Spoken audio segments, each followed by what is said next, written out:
So because Steve was a rescue, he came with an issue of resource guarding.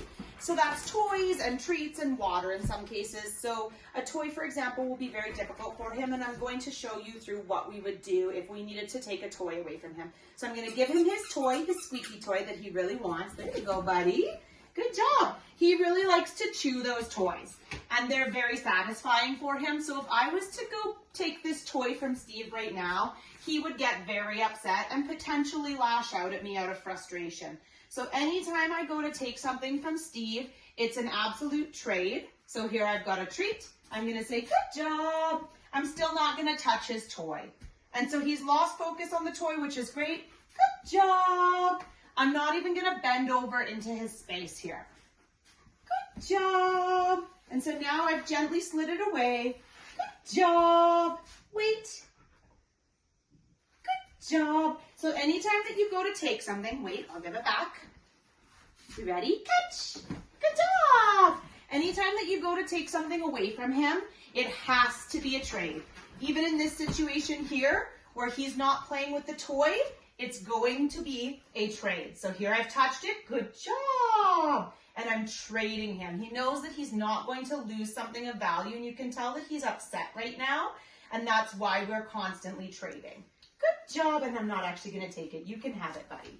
The other thing that Steve is a little bit uncomfortable with is being touched, pet behind the neck, approached quite aggressively.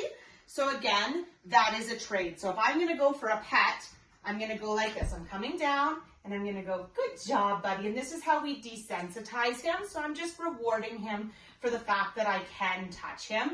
Now, Steve very much loves me, and I can touch him as much as I want. But in a new home, this is going to be a challenge all over again until he gets trusting. So anytime that we're approaching his neck, it's a trade for a pet at first because we want him to get comfortable. See there, he gave my hand a lick and he was like, you know, I'm not the most comfortable with what you're doing. Good job. Good job.